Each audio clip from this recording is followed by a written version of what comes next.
नमस्कार, मैं Sanjeev Arora, additional chief engineer corporate services MP power generating company limited. आज के इस कोर्स में आपका स्वागत है। आज के कोर्स का टॉपिक है generation tariff structure as per एमपीआरसी generation tariff regulations 2024। आज का ये course basically framework MP electricity regulatory commission का जनरेशन टैरिफ डिटर्मिनेशन के लिए जो है उसके बारे में है। ये कोर्स मध्य प्रदेश विद्युत विनियामक आयोग एमपीआरसी द्वारा निर्धारित नवीनतम फ्रेमवर्क को समझने में सहायता करता है, जो कि इलेक्ट्रिसिटी एक्ट 2003 के अंतर्गत जनरेशन टैरिफ निर्धारण के लिए बनाया गया है। ये कोर्स प्रोफेशनल्स को जनरेशन टैरिफ स्ट्रक्चरिंग की समझ देने और एमपीआरसी की टैरिफ रेगुलेशन के अनुपालन को सुनिश्चित करने के लिए डिजाइन किया गया है। जहां तक इस विषय की प्रासंगिकता की बात है, तो विद्युत उत्पादन क्षेत्र इस समय तीव्र नियामकीय बदलावों से गुजर रहा है। ऐसे में जनरेशन टैरिफ रेगुलेशन की बारीकियों को समझना सभी स्टेक होल्डर्स के लिए आवश्यक है। ये कोर्स यूज़फुल रहेगा पावर जनरेशन इंजीनियर्स के लिए।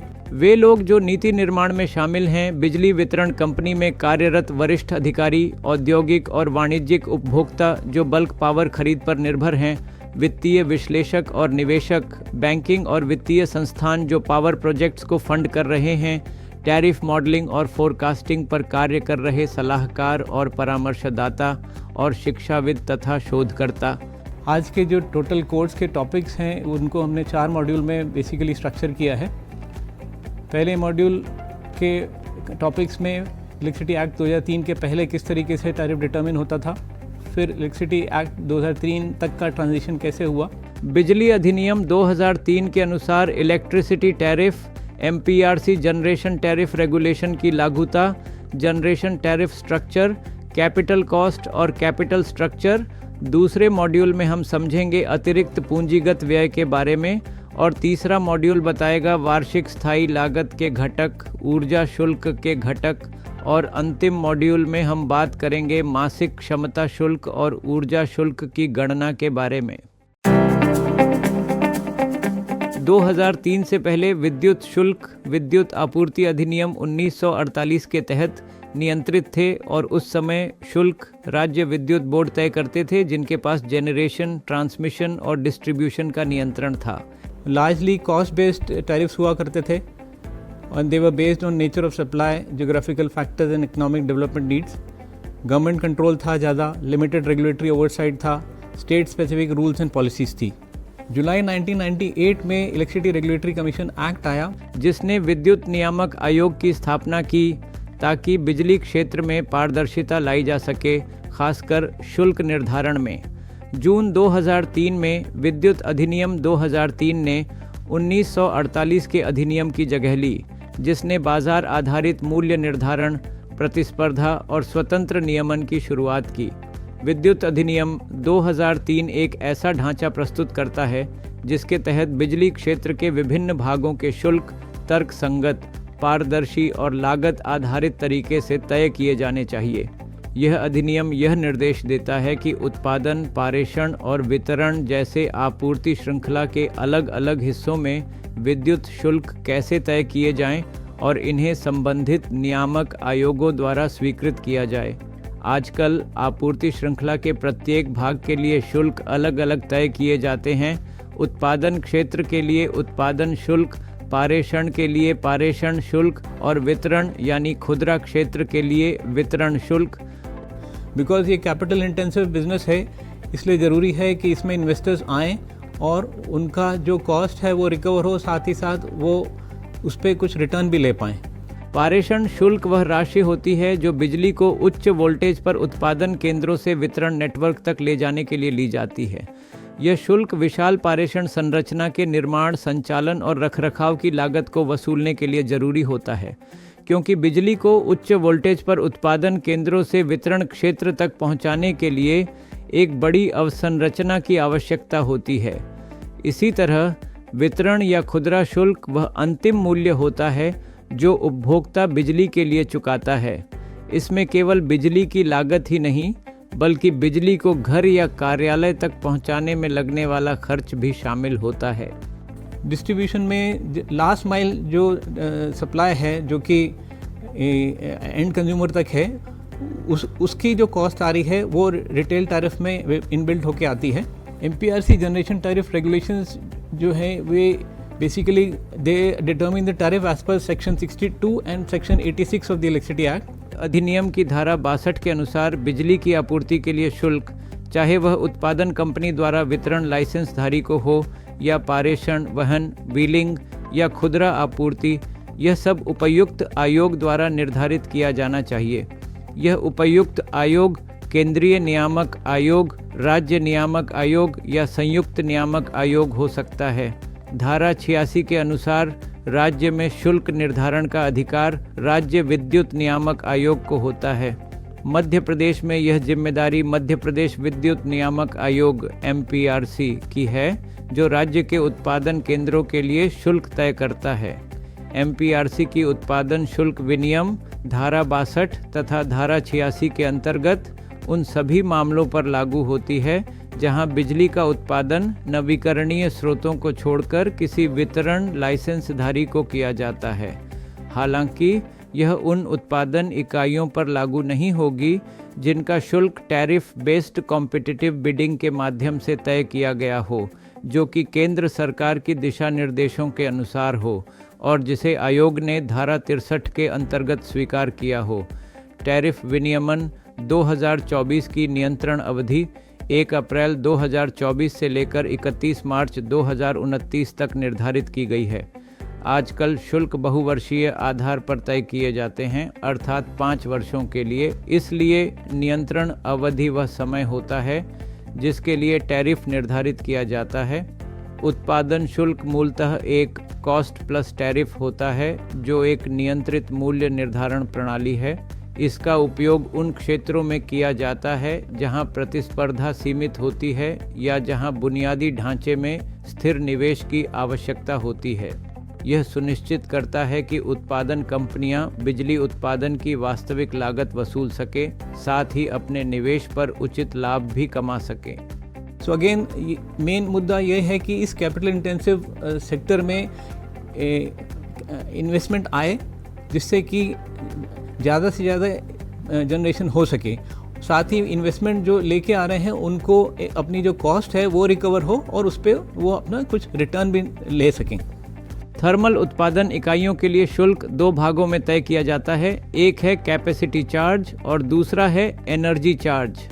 कैपेसिटी चार्ज का उद्देश्य एनुअल फिक्स्ड कॉस्ट की वसूली करना होता है, जबकि एनर्जी चार्ज या वेरिएबल चार्ज प्राथमिक और द्वितीयक ईंधन की लागत की भरपाई के लिए होता है।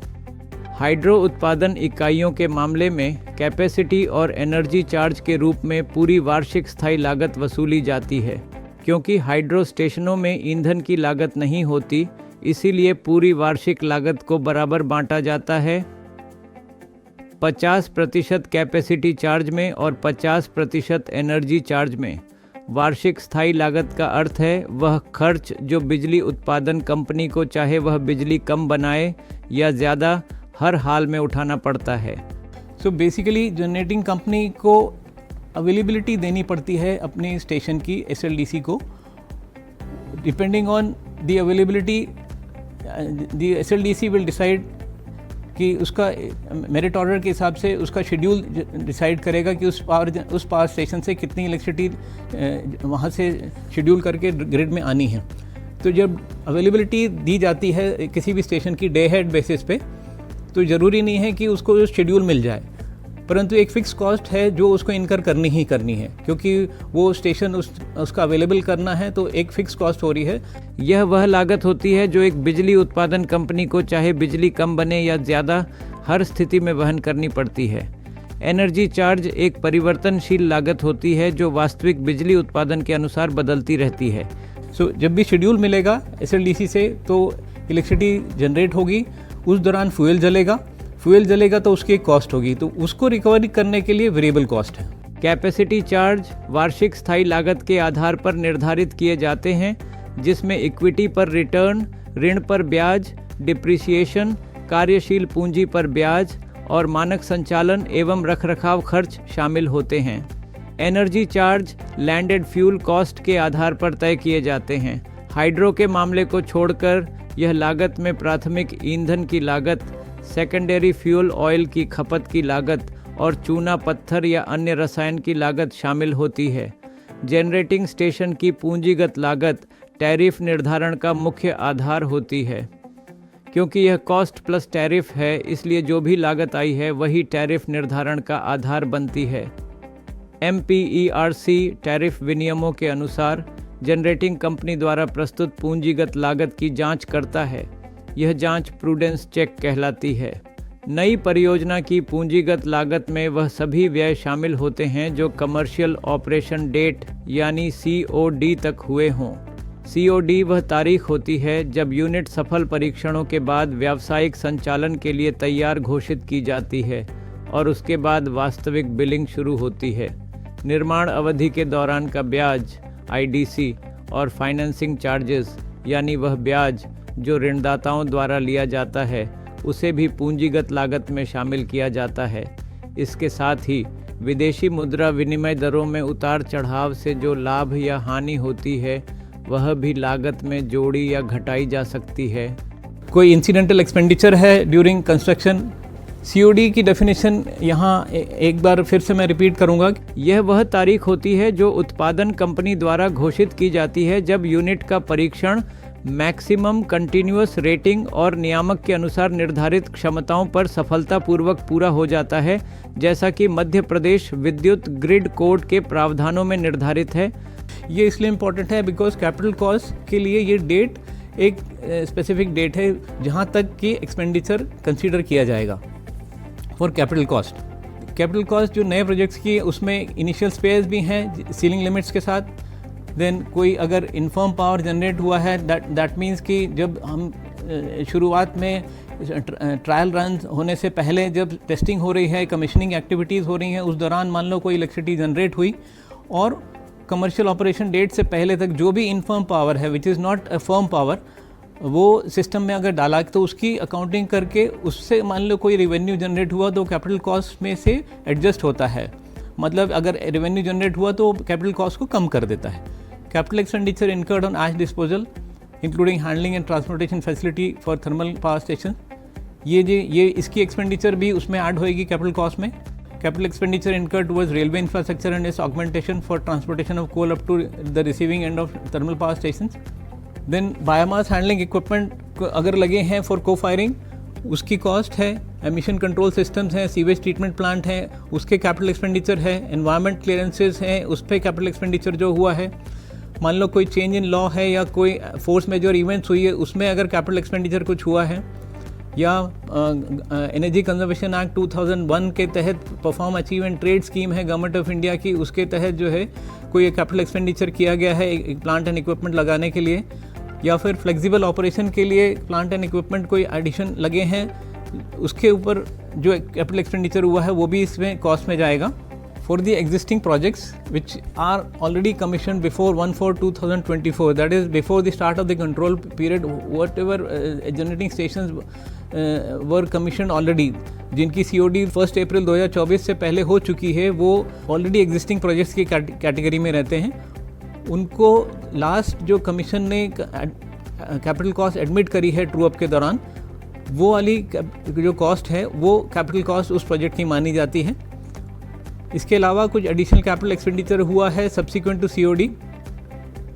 Capital expenditure on account of R&M renovation या मॉडर्नाइजेशन के लिए कुछ कैपिटल एक्सपेंडिचर हुआ है, ऐश डिस्पोजल के लिए एक्सपेंडिचर हुआ है, रेलवे इंफ्रास्ट्रक्चर के लिए हुआ है, बायोमास हैंडलिंग इक्विपमेंट के लिए हुआ है।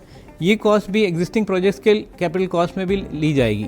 सिमिलरली पैड स्कीम के कैपिटल एक्सपेंडिचर जो है या फिर फ्लेक्सिबल ऑपरेशन इक्विपमेंट लगे हैं उन पे, और किसी चेंज इन लॉ या फोर्स मेजर इवेंट्स में जो एक्सपेंडिचर हुए हैं वो भी किसी भी एग्जिस्टिंग प्रोजेक्ट की कॉस्ट में कैपिटल कॉस्ट में जोड़े जाएंगे। हाइड्रो स्टेशन के केस में एक एडिशनल कॉस्ट आती है रीसेटलमेंट एंड रिहैबिलिटेशन की, क्योंकि उसमें डैम्स इन्वॉल्व होते हैं, उसमें काफ़ी बड़ा एरिया सबमर्जेंस में आता है। तो जो गवर्नमेंट की जो R&R पॉलिसी है, that is resettlement and rehabilitation policy, उसके तहत जो भी कॉस्ट इनकर होती है वो भी हाइड्रो स्टेशन की कैपिटल कॉस्ट में जाती है। सिमिलरली राजीव गांधी ग्रामीण विद्युतीकरण योजना कि डेवलपर्स का 10% कंट्रीब्यूशन और दीनदयाल उपाध्याय ग्राम ज्योति योजना का जो प्रोजेक्ट अफेक्टेड में एक्सपेंडिचर हुआ है, कैपिटल एक्सपेंडिचर, वो भी इसमें हाइड्रो स्टेशन की कैपिटल कॉस्ट में जाता है। या फिर कुछ लोकल इंफ्रास्ट्रक्चर पावर स्टेशन की विसिनिटी में डेवलप किया गया है which should not be exceeding ₹10 lakh पर मेगावाट, और जो कि सिर्फ गवर्नमेंट ऑर्गेनाइजेशन या गवर्नमेंट अथॉरिटीज़ के थ्रू खर्च हुआ है, वो भी इस हाइड्रो प्रोजेक्ट की कैपिटल कॉस्ट में जुड़ेगा। कैपिटल कॉस्ट में जो चीज़ नहीं जुड़ती है वो है, मान लो कोई एसेट जो है पुट टू यूज़ नहीं हुआ है या इसको यूज़ से अलग कर दिया गया है तो उसकी कॉस्ट हट जाएगी। कोई एसेट जो है डीकैपिटलाइज कर दिया गया है बुक्स ऑफ अकाउंट्स में, वो भी हट जाएगी। और हाइड्रो स्टेशन में अगर कोई एक्सपेंडिचर जो है प्रोजेक्ट साइट को अप्रूव कराने में, अलॉट कराने में अगर एक्सपेंडिचर है, वो इसमें नहीं आएगा।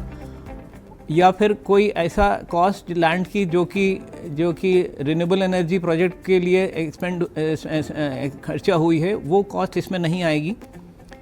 या फिर कोई ग्रांट है गवर्नमेंट ऑफ इंडिया से या स्टेट गवर्नमेंट से या किसी भी स्टेचुटरी अथॉरिटी से जिसमें कि पेमेंट लाइबिलिटी नहीं है, so that cost will not go into the capital cost. जब ये जनरेटिंग कंपनी अपनी कैपिटल कॉस्ट सबमिट करती है रेगुलेटरी कमीशन के पास फॉर अप्रूविंग द ट्राइफ, तो रेगुलेटरी कमीशन इस पे प्रूडेंस चेक करते हैं, जिसको इन पॉइंट्स पे चेक किया जाता है कि ऐसे सिमिलर प्रोजेक्ट्स जो हैं उनमें क्या कॉस्ट थी, इसमें फाइनेंसिंग प्लान जो है कैसे किया गया है, उसको रीजनेबल है कि नहीं है financing plan. Interest during construction, that is IDC and IEDC, that is incidental expenditure during construction, ये जो सबमिट किया गया है वो रीजनेबल है, सही है। फिर एफिशिएंट टेक्नोलॉजी यूज़ की गई है या नहीं यूज़ करी गई है, कॉस्ट ओवररन कुछ हुआ है या टाइम ओवररन हुआ है, प्रोक्योरमेंट ऑफ इक्विपमेंट और मटेरियल कॉम्पिटिटिव बिडिंग से करी गई है कि नहीं करी गई है, during execution judgement and decisions have been careful, and दूसरे ऐसे मैटर्स जो कि कमीशन को लगता है कि उनके चेक करने का ज़रूरी है तो वो चेक करते हैं। IDC and IDC are also part of the capital cost. IDC is the interest during construction and it is computed corresponding to the actual loan and normative loan. Actual loan is the loan which is taken from the lending agency, जो actual में loan लिया है, suppose X amount of loan लिया है, and normative loan जो है, जो equity डाली गई है वो अगर 30% जो है कैपिटल कॉस्ट से ज़्यादा है तो that will be treated as normative loan. विनियमों के अनुसार अब अधिकतम इक्विटी परियोजना लागत का 30% मानी जाती है। इससे अधिक की राशि को मानक ऋण यानी नॉर्मेटिव लोन माना जाएगा। इन घटकों पर ब्याज की गणना वास्तविक COD यानी कमर्शियल ऑपरेशन डेट तक की जाएगी। निर्माण के दौरान होने वाला आकस्मिक व्यय 0 डे यानी परियोजना के कार्यान्वयन की शुरुआत से जोड़ा जाता है। इसमें COD तक के सभी प्री ऑपरेटिव खर्चों को शामिल किया जाता है। इंसिडेंटल एक्सपेंडिचर हैं जो वो इंक्लूड करते हैं, प्रोजेक्ट मैनेजमेंट एक्सपेंडिचर है, एडमिनिस्ट्रेटिव एक्सपेंसेस हैं, लीगल एंड रेगुलेटरी कॉस्ट है, साइट प्रिपरेशन एंड डेवलपमेंट की कॉस्ट है, टेम्प्रेरी फैसिलिटीज़ की कॉस्ट है, एनवायरमेंटल एंड सेफ्टी मेजर्स हैं, या फिर टेस्टिंग एंड क्वालिटी एश्योरेंस है। ये सारा इंसिडेंटल एक्सपेंडिचर में जाता है। इसमें कमीशन चेक करता है कि एडिशनल अगर कॉस्ट आई है IDC एंड IDC के कारण due to delay in achieving the COD, मतलब शेड्यूल मान लो 48 मंथ्स का था या मान लीजिए 52 मंथ्स का था, और अगर प्रोजेक्ट डिले हुआ तो उसके कारण जो इंटरेस्ट जो है लोन का ऊपर इंटरेस्ट जो है उसकी क्वांटम बढ़ता है या फिर इंसिडेंटल एक्सपेंडिचर बढ़ते हैं, तो उसको रेगुलेटरी कमीशन उसको चेक करता है। उत्पादन कंपनी को ऐसी देरी के लिए विस्तृत औचित्य देना होगा, साथ ही उससे जुड़े सभी प्रमाणिक दस्तावेज भी प्रस्तुत करने होंगे। इसके साथ ही जितनी लिक्विडेटेड डैमेज LD वसूल की गई है या वसूली योग्य है उसका विवरण भी देना होगा। हर परियोजना में लिक्विडेटेड डैमेज का प्रावधान होता है, क्योंकि अगर ठेकेदार परियोजना में देरी करता है तो उत्पादन कंपनी या प्राधिकरण द्वारा उस पर जुर्माना लगाया जाता है। इसलिए जितनी भी LD ठेकेदार से वसूल की गई है उसका विवरण प्रस्तुत करना आवश्यक है। यदि COD कमर्शियल ऑपरेशन डेट प्राप्त करने में देरी उत्पादन कंपनी की गलती नहीं मानी जाती तो उस स्थिति में अतिरिक्त IDC इंटरेस्ट ड्यूरिंग कंस्ट्रक्शन और IEDC incidental expenditure during construction की अनुमति दी जा सकती है, और जितनी भी LD वसूल की गई है उसे पूंजीगत लागत में समायोजित किया जा सकता है। लेकिन अगर यह देरी उत्पादन कंपनी या ठेकेदार की वजह से हुई हो, चाहे पूरी तरह या आंशिक रूप से, तो उस देरी से जुड़ा आईडीसी और आईईडीसी पूरी तरह या अनुपात के आधार पर अस्वीकृत किया जा सकता है। यह अस्वीकृति उस अवधि के अनुसार होगी जिसे नियामक आयोग द्वारा क्षमा नहीं किया गया है। कुल कार्यान्वयन अवधि तय की जाती है और यदि किसी ठेकेदार से एलडी वसूल की गई है तो उसे उतने ही अनुपात में रखा जाएगा जितनी अवधि की देरी को क्षमा नहीं किया गया है। अब हम कार्यान्वयन अवधि का उदाहरण समझेंगे। मान लीजिए किसी परियोजना को 48 महीने में पूरा करना निर्धारित था एंड एक्चुअली इसमें कंप्लीट हुआ है प्रोजेक्ट 60 मंथ्स में, so the delay is 12 months.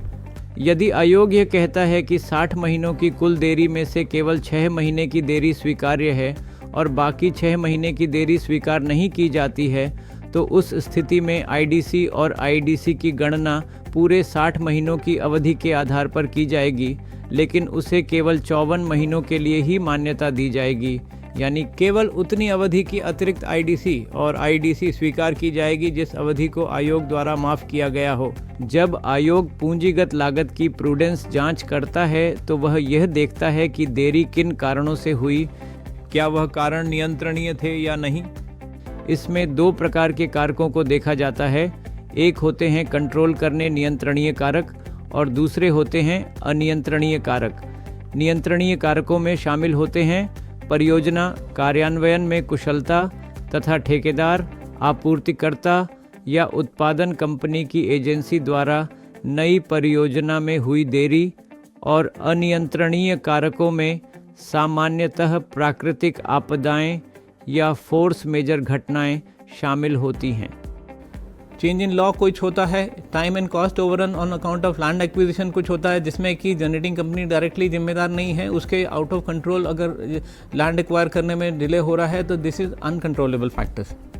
इसमें इनिशियल स्पेयर्स भी कैपिटल कॉस्ट का पार्ट होते हैं और जो 2024 का रेगुलेशन है वो अलाउ करता है 4% of the total plant and machinery cost, और similarly for both the thermal station as well as for the hydro stations. Plant और मशीनरी की लागत को मूल परियोजना लागत माना जाएगा, जिसमें आईडीसी, आईडीसी और भूमि लागत को शामिल नहीं किया जाएगा। जहां एमिशन कंट्रोल सिस्टम लगाए गए हैं वहां कोयला आधारित उत्पादन इकाइयों के लिए समान मानदंडों के अनुसार प्रारंभिक स्पेयर पार्ट्स को भी निर्दिष्ट किया जाएगा। तो इस पहले मॉड्यूल में हमने जाना कि 2003 से पहले बिजली शुल्क की व्यवस्था विद्युत आपूर्ति अधिनियम 1948 के तहत थी और शुल्क मुख्य रूप से राज्य विद्युत बोर्ड द्वारा निर्धारित किए जाते थे। वर्ष 2003 में विद्युत अधिनियम 2003 ने 1948 के अधिनियम को प्रतिस्थापित किया। यह अधिनियम यह निर्देश देता है कि बिजली शुल्क कैसे संरचित हों और उपयुक्त नियामक आयोग द्वारा उन्हें कैसे अनुमोदित किया जाए। MPERC की उत्पादन शुल्क विनियम मध्य प्रदेश के भीतर उत्पादन इकाइयों के लिए धारा 62 और 86 के तहत लागू होती है। फिर हमने यह समझने का प्रयास किया कि शुल्क निर्धारण की प्रक्रिया कैसे होती है, जिसमें स्थायी और परिवर्तनशील लागत दोनों शामिल होती है। इसके बाद हमने पूंजीगत लागत के घटकों को समझा और यह देखा कि टैरिफ निर्धारण के लिए कौन कौन से व्यय पूंजीगत लागत में शामिल होते हैं। अगले मॉड्यूल में हम यह समझने का प्रयास करेंगे कि एडिशनल कैपिटल एक्सपेंडिचर क्या होता है। अब तक हमने यह समझने का प्रयास किया कि पूंजीगत व्यय कैपिटल एक्सपेंडिचर क्या होता है। ये वह व्यय है जो कमर्शियल ऑपरेशन डेट COD तक किया जाता है। अतिरिक्त पूंजीगत व्यय एडिशनल कैपिटल एक्सपेंडिचर वह व्यय होता है जो परियोजना की COD के बाद किया गया हो या किया जाना प्रस्तावित हो। यानी कुछ पूंजीगत खर्च ऐसे भी होते हैं जो यूनिट के कमर्शियल ऑपरेशन के बाद भी किए जाते हैं, उन्हें ही अतिरिक्त पूंजीगत व्यय माना जाता है। यहाँ एक और महत्वपूर्ण बात समझनी होती है, वह है cut off date. Cut off date का अर्थ होता है COD के 36 महीने बाद के कैलेंडर महीने का अंतिम दिन।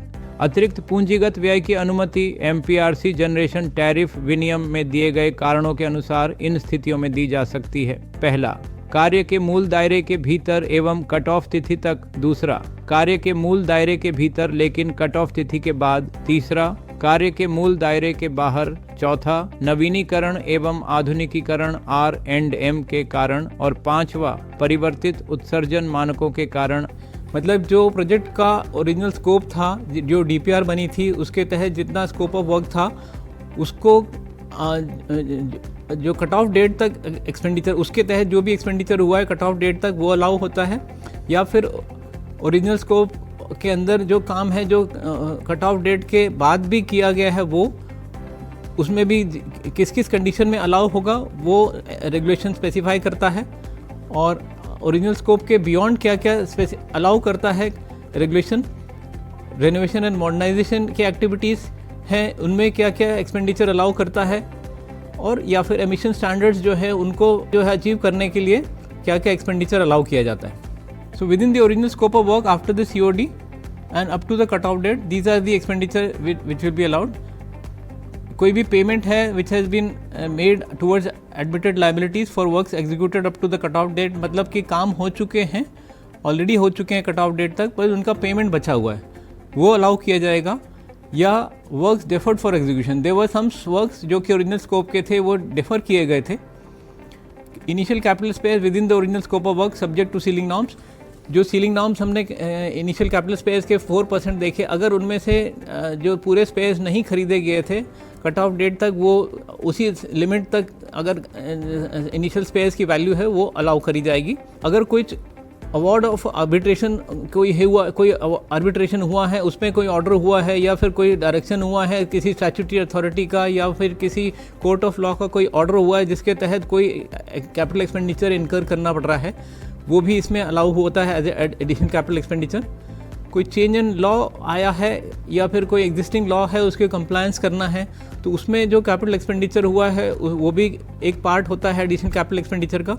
हाइड्रो स्टेशन के आसपास के क्षेत्र में स्थानीय अवसंरचना के विकास के लिए किया गया कोई भी पूंजीगत व्यय प्रति मेगावाट अधिकतम 10 लाख रुपए से अधिक नहीं होना चाहिए। उदाहरण के तौर पर यदि संयंत्र की क्षमता 50 मेगावाट है तो 10 लाख गुणा 50 बराबर 500 लाख या 5 करोड़ रुपए तक की राशि की अनुमति होगी। इसी तरह फोर्स मेजर घटनाओं के कारण जो व्यय किया गया है वह भी कट ऑफ डेट तक मूल कार्य क्षेत्र के भीतर स्वीकार्य होगा, और यदि यह व्यय कट ऑफ डेट के बाद किया गया है तो भी इसे स्वीकार किया जा सकता है यदि वह मूल कार्य क्षेत्र का ही हिस्सा हो। अब तक हमने उन व्ययों की बात की जो कट ऑफ डेट तक स्वीकार्य होते हैं। अब हम बात कर रहे हैं ऐसे पूंजीगत व्ययों की जो परियोजना के मूल दायरे में तो हैं लेकिन कट ऑफ डेट के बाद किए गए हैं। उदाहरण के तौर पर यदि कोई भुगतान मध्यस्थता आर्बिट्रेशन के निर्णय के अनुसार किया गया हो या किसी वैधानिक प्राधिकरण के आदेश के पालन हेतु किया गया हो तो वह भी अनुमोदित व्यय माना जा सकता है। कोई चेंज इन लॉ इवेंट है, डेफर्ड वर्क्स हैं ऐश पॉन्ड के, ऐश हैंडलिंग सिस्टम के, या ऐश डाइक है, उसको हमें उसकी ऐश डाइक को रेस करना है because the ash pond is filled up. Payments हैं कुछ जो कि ऑलरेडी लाइबिलिटी उसकी एडमिट हो गई है और जो उसके काम जो हैं कट ऑफ डेट के पहले हो गए थे, पेमेंट्स पेंडिंग हैं, या फोर्स मेजर इवेंट्स हैं, या फिर वर्क्स हैं within the original scope but executed after the cut off date and which were admitted by the commission to the extent of discharge of actual payment. मतलब उनका payment बचा था, work admit हो गया था commission के द्वारा, सिर्फ पेमेंट बचा था जो कि कट ऑफ डेट के बाद अलाउ करते।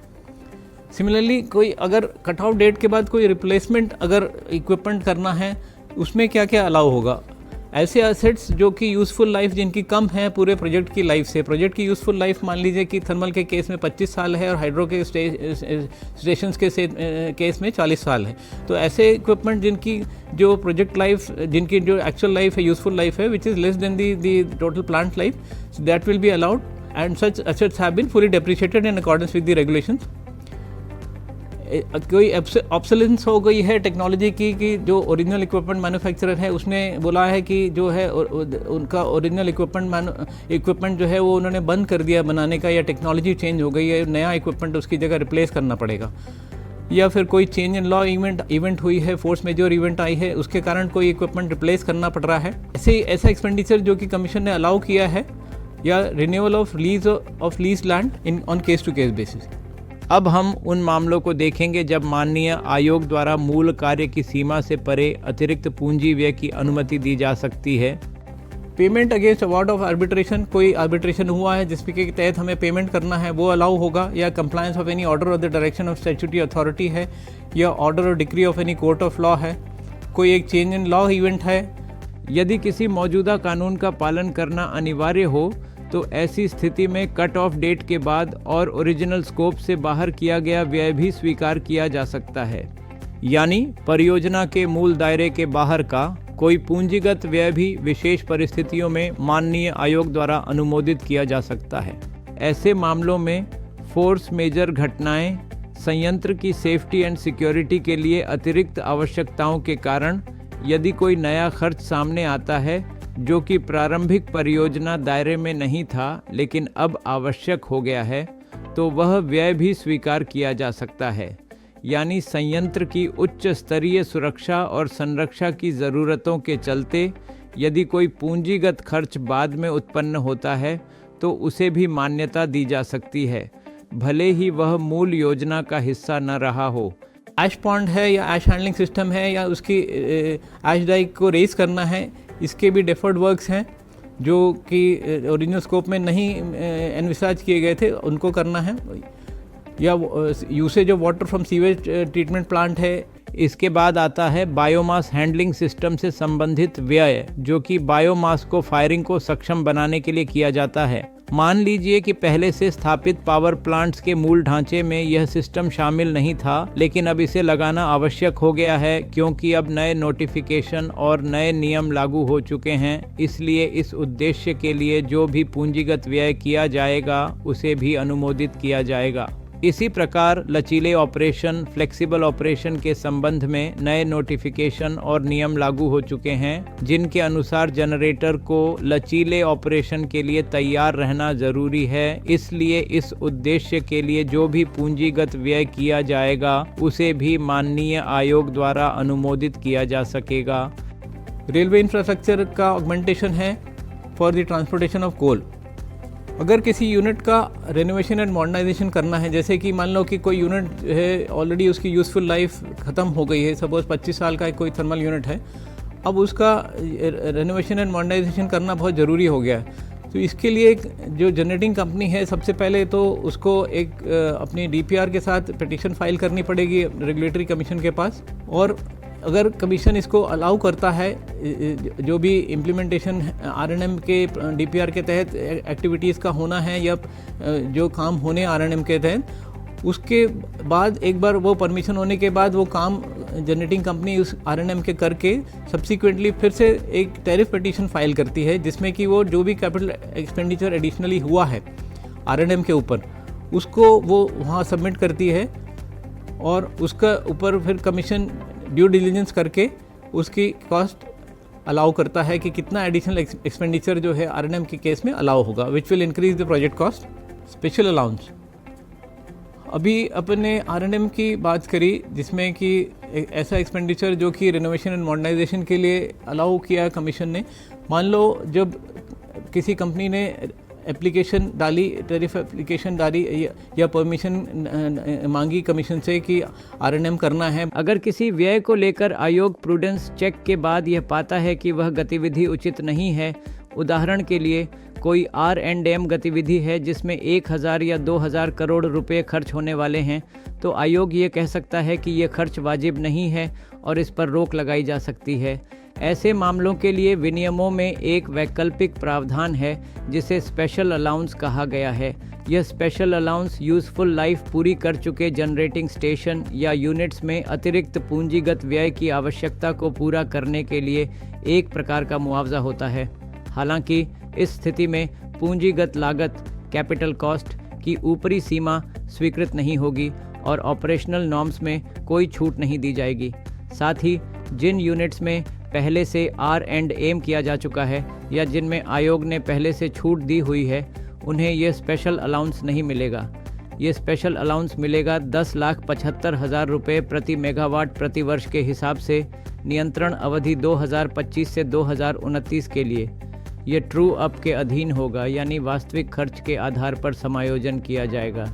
यदि किसी वर्ष में दिया गया स्पेशल अलाउंस पूरा खर्च नहीं होता है तो वह बची हुई राशि अगले वित्तीय वर्ष में ट्रांसफ़र कर दी जाएगी। लेकिन अगर कंट्रोल पीरियड के अंत तक, जैसे फाइनेंशियल ईयर 2029 तक, कोई राशि अभी भी उपयोग नहीं हुई तो उसे टोटल कैपेसिटी चार्जेस से घटा दिया जाएगा और पूंजीगत लागत समायोजित कर दी जाएगी। इसके अलावा यदि संशोधित उत्सर्जन मानकों के लिए कोई पूंजीगत खर्च किया गया है तो वह भी अनुमोदित किया जा सकता है, लेकिन इसमें भी आयोग की स्वीकृति आवश्यक होगी। इस हेतु जनरेटिंग कंपनी को एक DPR डिटेल्ड प्रोजेक्ट रिपोर्ट आयोग के समक्ष प्रस्तुत करनी होगी। यदि आयोग उस पर प्रूडेंस चेक कर संतुष्ट होता है तो वह कार्य को मंजूरी देगा। कार्य पूर्ण होने के बाद जनरेटिंग कंपनी को टैरिफ याचिका आयोग में दाखिल करनी होगी ताकि अतिरिक्त पूंजीगत लागत और उसके आधार पर टैरिफ की मंजूरी ली जा सके। इस मॉड्यूल में हमने यह समझा कि अतिरिक्त पूंजीगत व्यय क्या होता है और कौन कौन सी स्वीकृत व्यय श्रेणियां हैं जो टैरिफ निर्धारण के लिए स्वीकार्य होती हैं। अगले मॉड्यूल में हम समझेंगे कि एनुअल फिक्स्ड कॉस्ट और एनर्जी चार्जेस क्या होते हैं। एनुअल फिक्स्ड कॉस्ट में शामिल होते हैं return on equity, depreciation, interest on loan capital, operation and maintenance खर्चे और इंटरेस्ट ऑन वर्किंग कैपिटल। क्योंकि जनरेशन टैरिफ एक कॉस्ट प्लस टैरिफ होता है तो जनरेटिंग कंपनी ने जो भी निवेश किया है और जो भी खर्चे हुए हैं उन्हें आयोग द्वारा अनुमोदित किया जाता है MPRC रेगुलेशन के अनुसार। फिक्स्ड कॉस्ट में सबसे पहले होता है रिटर्न ऑन इक्विटी, यानी जितनी भी इक्विटी जनरेटिंग कंपनी अपने स्रोतों से लगाती है उस पर नियमानुसार एक निश्चित रिटर्न दिया जाता है। इसके बाद है डिप्रिसिएशन, यानी एसेट्स की मूल्य ह्रास राशि। फिर आता है लोन पर ब्याज। जो भी लोन परियोजना के लिए लिया गया है उस पर जो भी ब्याज है वह फिक्स्ड कॉस्ट का हिस्सा होता है। O&M खर्चे नॉर्मेटिव आधार पर अनुमत होते हैं। और अंत में आता है वर्किंग कैपिटल पर ब्याज। वर्किंग कैपिटल कंपनी खुद से भी लगा सकती है या फिर लोन लेकर भी, तो उस पर जो ब्याज होगा वह भी फिक्स्ड कॉस्ट में शामिल किया जाएगा। नए प्रोजेक्ट के लिए डेट इक्विटी रेशियो 70-30 माना जाता है COD के समय, लेकिन अगर इक्विटी 30% से ज़्यादा है तो अतिरिक्त इक्विटी को नॉर्मेटिव लोन माना जाएगा। अगर इक्विटी 30% से कम है तो जो वास्तविक इक्विटी है वही मानी जाएगी और कोई भी ग्रांट, सरकारी सहायता जो परियोजना के लिए मिली है उसे कैपिटल स्ट्रक्चर में शामिल नहीं किया जाएगा। मतलब वह ग्रांट प्रोजेक्ट कॉस्ट का हिस्सा नहीं मानी जाएगी डेट इक्विटी रेशियो तय करने के लिए।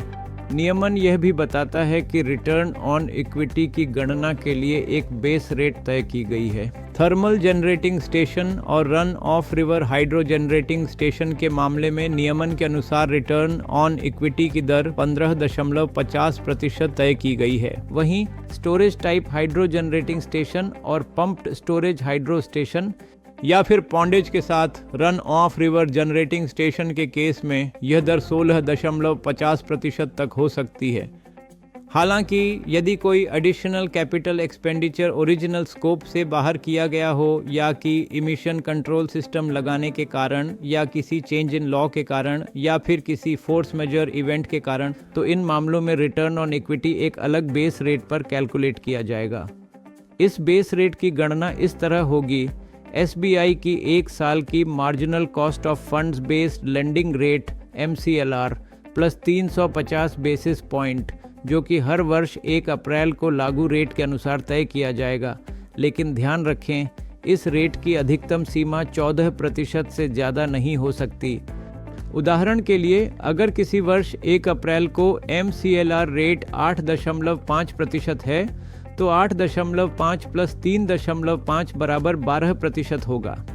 इसी रेट पर उस एडिशनल कैपिटल एक्सपेंडिचर पर रिटर्न ऑन इक्विटी अलाउ किया जाएगा।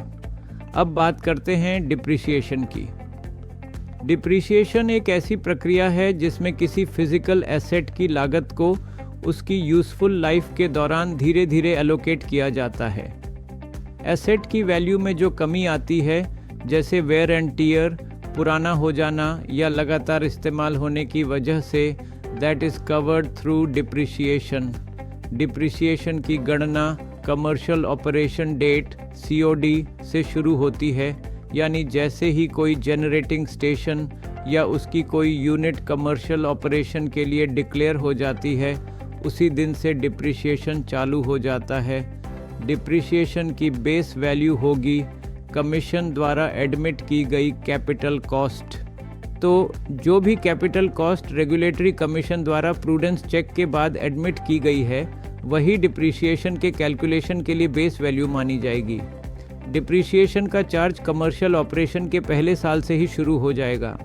अगर किसी एसेट का कमर्शियल ऑपरेशन साल के किसी हिस्से के लिए है तो डिप्रिसिएशन प्रो राटा बेसिस पर उस हिस्से के लिए लिया जाएगा।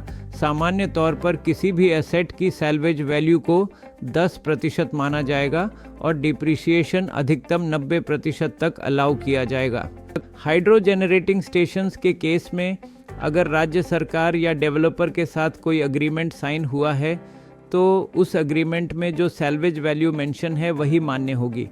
अगर कोई अलग से एग्रीमेंट किया गया है हाइड्रो के लिए तो सैल्वेज वैल्यू उसी के अनुसार कंसिडर की जाएगी। IT इक्विपमेंट और सॉफ्टवेयर के लिए सैल्वेज वैल्यू को नील माना जाएगा, यानी इनकी पूरी 100% वैल्यू डिप्रिशिएबल होगी। जेनरेटिंग स्टेशन के लिए लीज पर ली गई जमीन को छोड़कर अन्य जमीन और हाइडल जेनरेटिंग स्टेशन के लिए रिजर्वॉयर के लिए ली गई जमीन डिप्रिशिएबल एसेट नहीं मानी जाएगी। ऐसी जमीन की लागत को कैपिटल कॉस्ट से निकाल दिया जाएगा जब डिप्रेसिबल वैल्यू निकाली जाएगी। उन एग्जिस्टिंग प्रोजेक्ट्स के केस में, यानी ऐसे प्रोजेक्ट जिनका COD कमर्शियल ऑपरेशन डेट 1 अप्रैल 2024 से पहले हो चुका है, उनके लिए जो रिमेनिंग डिप्रिशिएबल वैल्यू होगी 31 मार्च उस साल तक, जो कि इफ़ेक्टिव COD के 12 साल बाद आता है, उसे बैलेंस यूज़फुल लाइफ के अंदर स्प्रेड किया जाएगा। मतलब ये कि थर्मल प्रोजेक्ट की अगर टोटल यूज़फुल लाइफ 25 साल है और 12 साल पूरे हो चुके हैं तो बचे हुए डिप्रिसिएशन को अगले 13 साल में स्प्रेड किया जाएगा।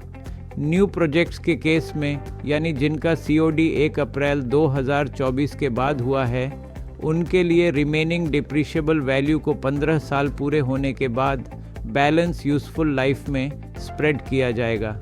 जैसे अगर 25 साल की यूज़फुल लाइफ है और 15 साल पूरे हो गए तो बाकी के 10 सालों में डिप्रिसिएशन स्ट्रेट लाइन मेथड से स्प्रेड होगा। अब बात करते हैं इंटरेस्ट ऑन लोन की। ग्रोस नॉर्मेटिव लोन को इंटरेस्ट कैलकुलेशन के लिए कंसिडर किया जाएगा। ये लोन 2 पार्ट से बनेगा। एक है एक्चुअल लोन और दूसरा है नॉर्मेटिव लोन, जो कि इक्विटी के 30% से ऊपर के हिस्से को ट्रीट किया जाता है, जैसा पहले बताया गया था। जो नॉर्मेटिव लोन आउटस्टैंडिंग होगा 1 अप्रैल 2024 को, वो कैलकुलेट किया जाएगा इस तरह से। ग्रोस नॉर्मेटिव लोन में से वो क्यूमुलेटिव रिपेमेंट माइनस कर दिया जाएगा, जो कि कमीशन ने 31 मार्च 2024 तक एडमिट किया है। अब टैरिफ पीरियड फाइनेंशियल ईयर 2025 से 29 में जो रिपेमेंट होगा वो माना जाएगा कि डिप्रिसिएशन के इक्वल है, चाहे कंपनी ने मोरेटोरियम पीरियड लिया हो या नहीं।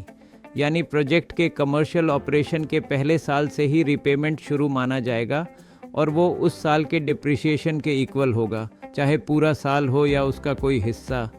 मान लीजिए कि किसी जनरेटिंग कंपनी को उसकी लेंडिंग एजेंसी द्वारा मोरेटोरियम पीरियड दिया गया है, जिसमें यह कहा गया कि रीपेमेंट 2 साल बाद से शुरू किया जा सकता है। लेकिन जब इंटरेस्ट और लोन कैपिटल की कंप्यूटेशन की जाती है तब मोरेटोरियम पीरियड को कंसिडर नहीं किया जाता और रीपेमेंट पहले साल से ही माना जाता है। यह रीपेमेंट उस साल के डिप्रिसिएशन के बराबर माना जाता है। अब इंटरेस्ट रेट की बात करें तो वह होगा weighted average rate of interest, जो कि एक्चुअल लोन पोर्टफोलियो या एलोकेटेड लोन पोर्टफोलियो के आधार पर कैलकुलेट किया जाएगा, लेकिन उसमें इंटरेस्ट कैपिटलाइजेशन के लिए प्रॉपर अकाउंटिंग एडजस्टमेंट्स किए जाएंगे। इंटरेस्ट रेट पर एक सीलिंग भी होगी, यानी यह रेट 2 में से जो कम हो उस पर लिमिटेड रहेगा, या तो रेफरेंस रेट ऑफ इंटरेस्ट या 14%, जो भी लोअर होगा।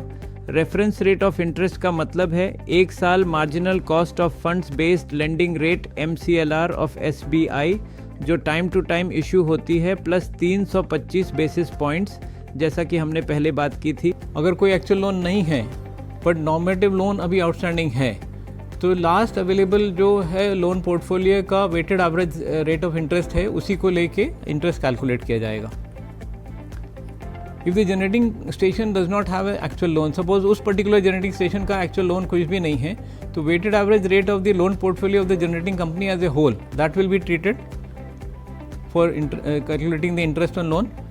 साथ ही यदि किसी जनरेटिंग कंपनी के पास किसी वर्ष के लिए कोई एक्चुअल लोन नहीं है, तब उस वर्ष के लिए लोन पर ब्याज दर मानी जाएगी SBI की 1 साल MCLR, जो कि संबंधित वित्तीय वर्ष के 1 अप्रैल को लागू होती है।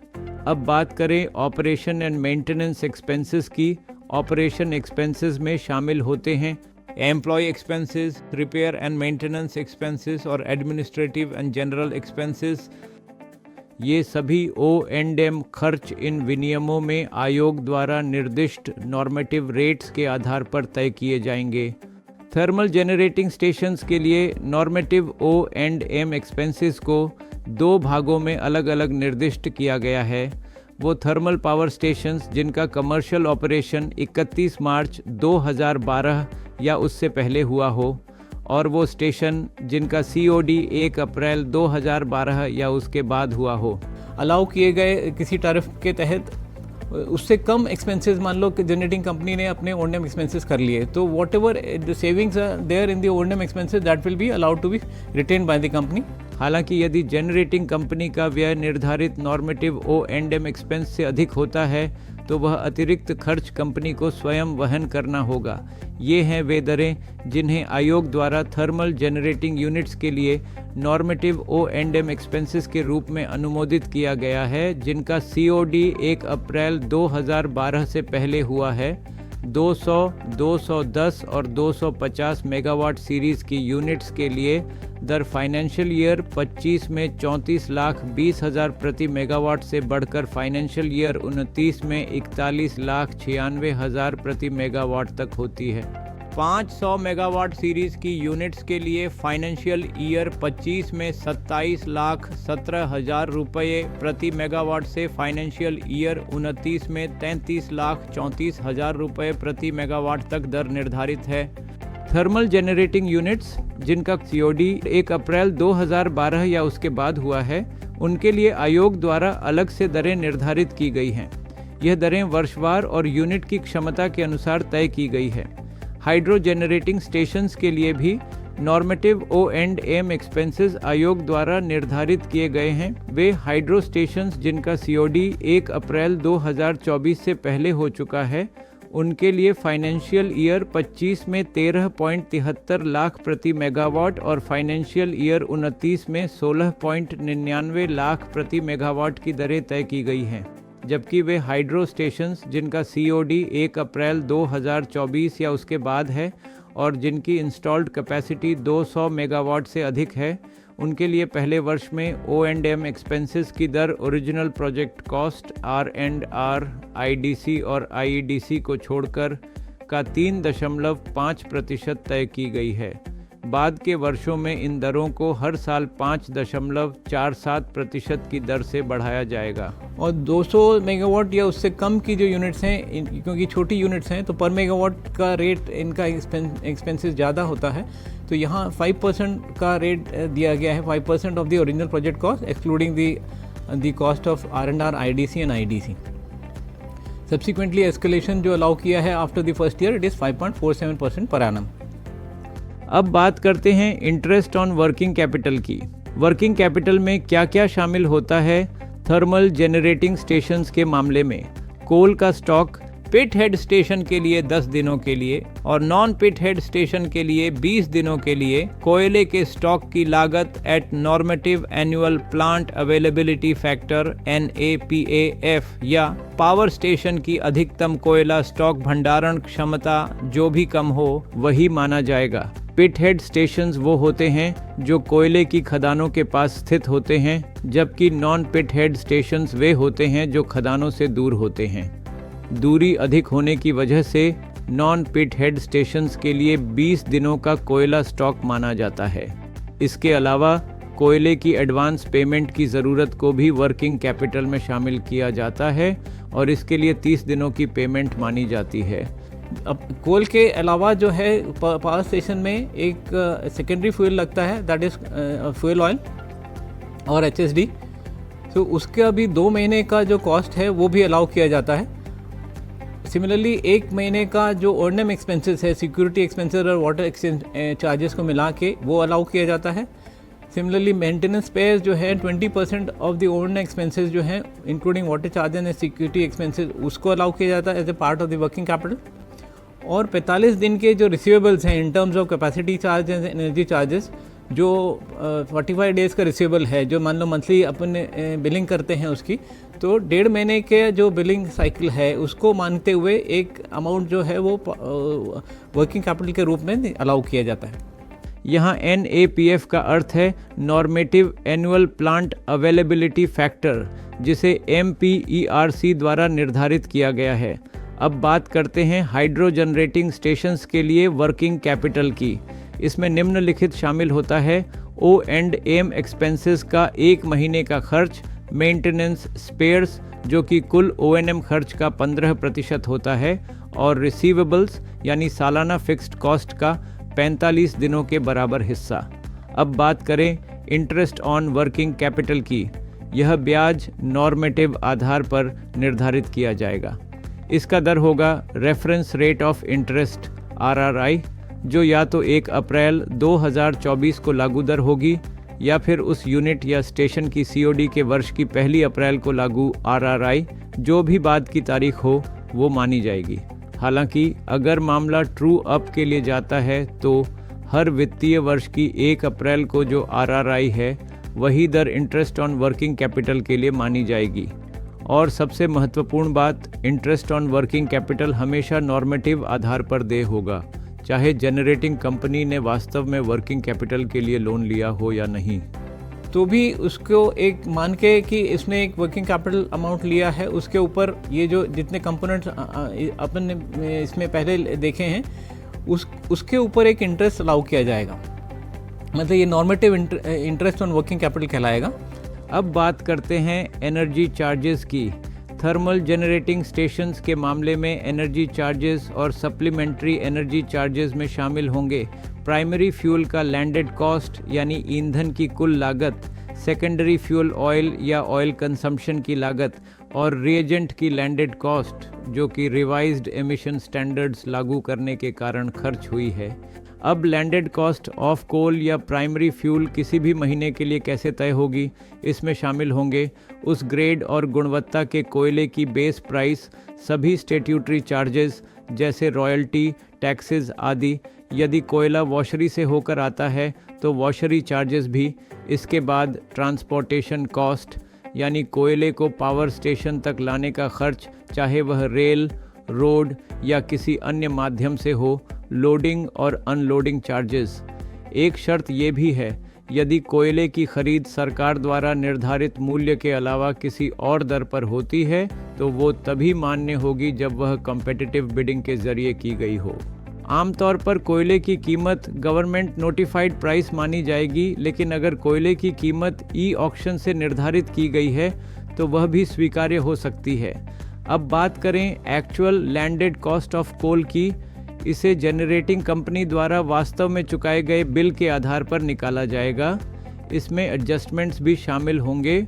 उदाहरण के लिए, अगर किसी महीने में कोयले की आपूर्ति में ग्रेड स्लिपेज हुआ, जैसे कोयला ग्रेड X घोषित हुआ लेकिन पावर स्टेशन पहुंचते समय उसका ग्रेड घट गया, तो उस स्थिति में अमाउंट एडजस्टमेंट किया जाएगा और डेबिट या क्रेडिट नोट जारी किया जाएगा। इसी तरह कोल की GCV ग्रॉस कैलोरीफिक वैल्यू की माप थर्ड पार्टी सैम्पलिंग से की जाएगी और सैम्पलिंग से जुड़े खर्चों की भरपाई बेनिफिशियरीज द्वारा की जाएगी। यहाँ जो GCV मापा जा रहा है वह है as received at the station, यानी थर्मल स्टेशन के अनलोडिंग पॉइंट पर। इसकी जो मेजरमेंट है वो थर्ड पार्टी सैम्पलिंग के थ्रू होनी है, जो कि एक एजेंसी है जनरेटिंग कंपनी अपॉइंट करेगी as per the government guidelines. and the generating company shall ensure the recovery compensation as per the FSA and pass on the benefits of the same to the beneficiaries. जो भी compensation fuel supply agreement के तहत उसमें होना है, चाहे quantity कम हुई है या ग्रेड स्लिपेज हुआ है, उसके कारण जो भी कंपनसेशन होना है, तो फाइनल जो एडजस्टमेंट होने के बाद जो कॉस्ट आ रही है that will form the landed cost. अगर थर्ड पार्टी सैंपलिंग उपलब्ध नहीं है तो एनर्जी चार्जेस की गणना उस जीसीबी के आधार पर की जाएगी जो कि बिल में दर्शाया गया है. तो इस पूरे मॉड्यूल में हमने ये समझा कि फिक्स्ड कॉस्ट के कौन कौन से कंपोनेंट्स होते हैं और एमपीआरसी जनरेशन टैरिफ रेगुलेशंस के अनुसार वे कैसे तय किए जाते हैं.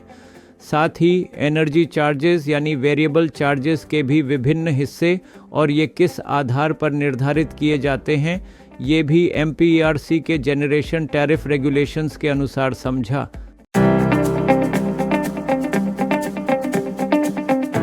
इस अंतिम मॉड्यूल में हम समझने का प्रयास करेंगे कि मासिक क्षमता शुल्क और ऊर्जा शुल्क कैसे निर्धारित किए जाते हैं.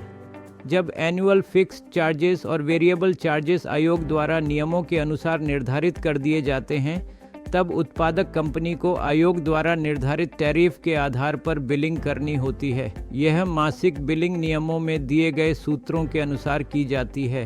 थर्मल पावर स्टेशन की AFC एनुअल फिक्स्ड कॉस्ट को मासिक आधार पर क्षमता शुल्क के रूप में वसूल किया जाएगा. यह क्षमता शुल्क 2 भागों में वसूला जाएगा. एक तो पीक आवर्स के लिए और दूसरा ऑफ पीक आवर्स के लिए, जिन्हें SLDC द्वारा घोषित किया जाता है.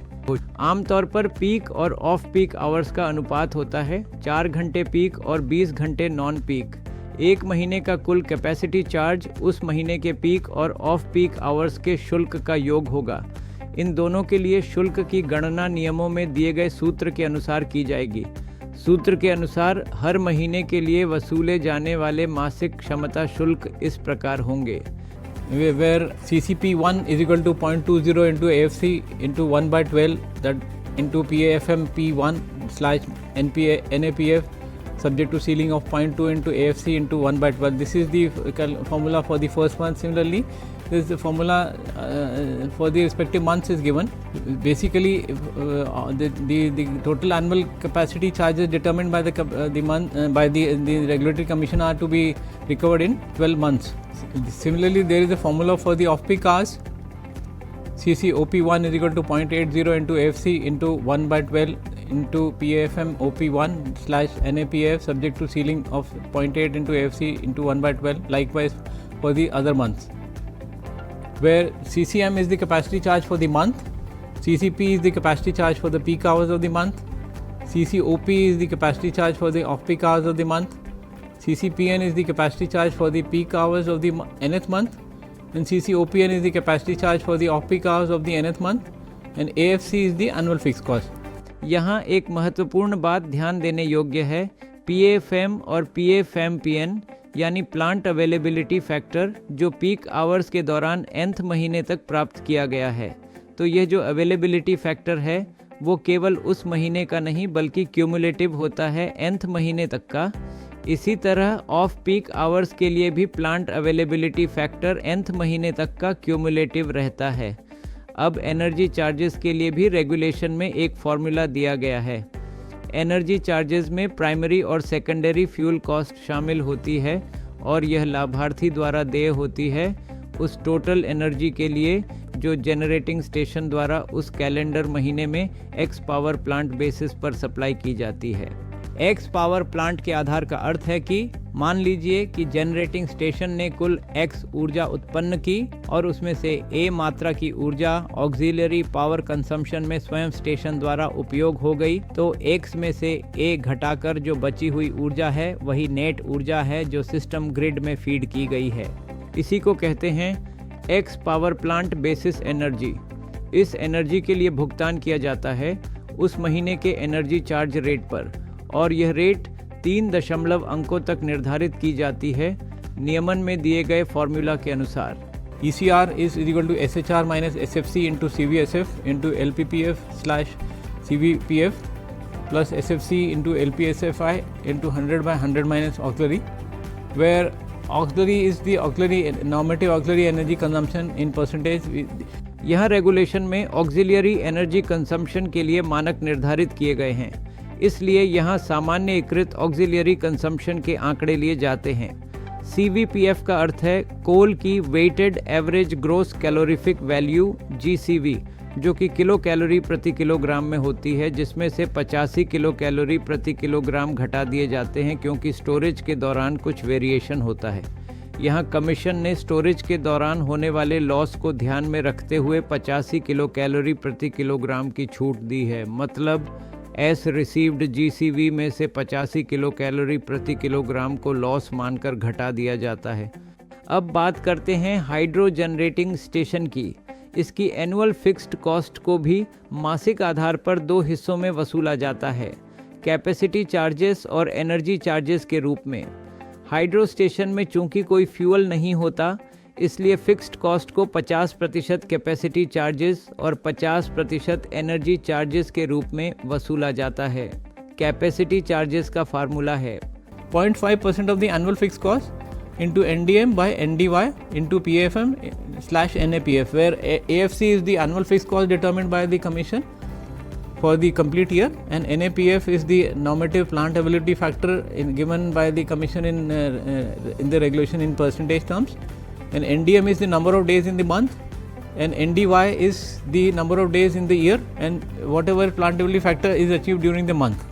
एनर्जी चार्जेस उस कुल ऊर्जा के लिए देय होंगे जो उस महीने में बेनिफिशियरी को एक्स पावर प्लांट बेसिस पर सप्लाई के लिए स्केड्यूल की गई है, AFHS free energy for home state को छोड़कर। The total energy charges payable to the generating station for a month shall be the energy charge rate in rupees per kWh into scheduled energy express for the month into 100 minus FEHS. So the ECR for the hydro station is in rupees per kWh shall be determined up to 3 decimal places based on the formula given in the regulation, that is ECR is equal to AFC into 0.5 into 10 into DE into 100 minus ox into 100 minus FEHS. Here DE is the design energy, annual design energy is specified for the particular generating station in megawatt hours, which is achievable in a 90% dependable year with 95% installed capacity, and FEHS is the free energy for home state in percentage. इस module में हमने समझा कि मासिक क्षमता शुल्क और ऊर्जा शुल्क को MPRC जनरेशन टैरिफ रेगुलेशंस के अनुसार कैसे निर्धारित किया जाता है। जब आयोग द्वारा एनुअल फिक्स्ड चार्जेस और वेरिएबल चार्जेस निर्धारित कर दिए जाते हैं तो उनकी वसूली के लिए जो मासिक बिलिंग होती है उसके लिए नियमों में दिए गए फॉर्मूलास का उपयोग किया जाता है, कैपेसिटी चार्जेस और एनर्जी चार्जेस दोनों के लिए।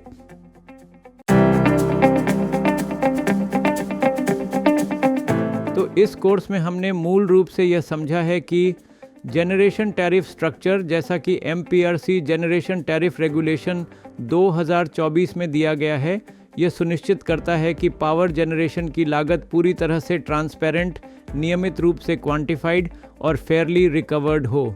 यह जो टैरिफ डिटर्मिनेशन फ्रेमवर्क है वो सुनिश्चित करता है कि जनरेटिंग कंपनी को उनके निवेश पर इक्विटेबल रिटर्न्स मिलें और साथ ही कंज्यूमर इंटरेस्ट की रक्षा हो कॉस्ट रिफ्लेक्टिव और नॉन डिस्क्रिमिनेटरी प्राइसिंग के जरिए।